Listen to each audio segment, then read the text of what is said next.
Now that we've identified some insects we might find in aquatic systems, let's talk about some advantages of living in fresh water. So unlike terrestrial insects that have to be concerned with desiccation, aquatic insects are not going to experience water loss from evaporation.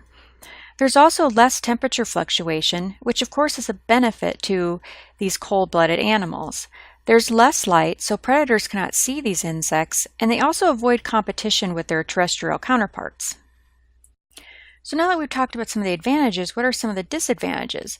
Well, again, they don't have to worry about desiccation. However, on the other end of the spectrum, they may have to be concerned with having too much water uptake. They also have to develop special mechanisms for oxygen uptake, which I'll talk a little bit about in the next slide. They also have to resort to alternative food sources from what their terrestrial counterparts have, and then there also could be a concern about salinity. So how are aquatic insects adapted for living underwater? Well, over the next few slides, we will consider the physical properties of oxygen in air and water and the mechanisms by which aquatic insects obtain an adequate supply. So from this picture, you can see a few examples here, such as an insect with gills and an insect with a bubble that they have brought from the surface down underneath the water. So to expand on this further, some insects act like people in pools. Basically, they get air at the surface and then dive down into the water and hold their breath for a while. Once their air supply runs out, then they have to return back to the surface to get more air.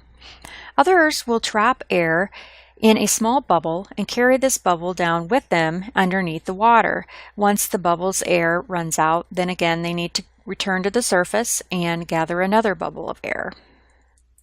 Still, other insects use snorkels, which allows them to remain under the water most of their life.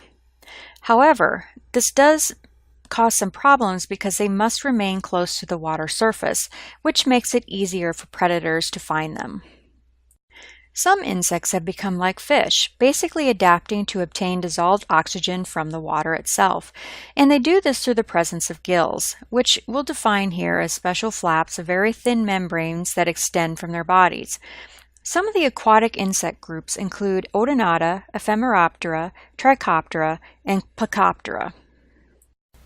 So insects play a number of roles in the aquatic habitat. They can be scavengers and feed on organic matter and decomposing plants and other materials.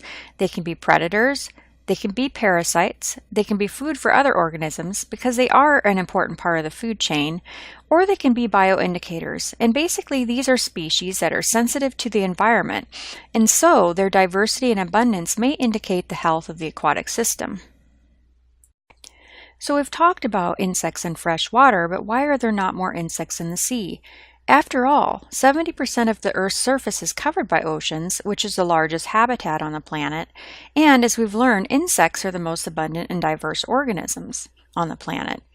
However, despite their overwhelming numbers and diversity, insects are virtually absent from the ocean habitat. There's a continuing debate among scientists to explain the reason for this. So what I would like you to think about are, what are some reasons that insects aren't in the sea?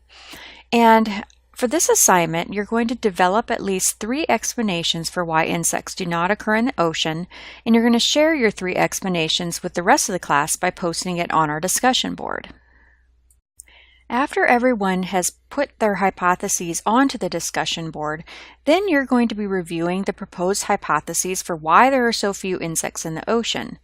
You're going to prepare a summary of which hypothesis you support. You may select from the explanations you yourself developed or one of the other proposed hypotheses from your classmates. So to get you started, here are a few explanations that scientists have proposed. The ocean is too salty for insects to tolerate. The ocean is too deep for the larvae to complete their life cycle. The ocean water contains too little oxygen for insect development, and competition. So again, provide at least 3 explanations on the discussion board on Canvas, then review what your classmates have proposed, and finally, write up a summary of what hypothesis you support and why.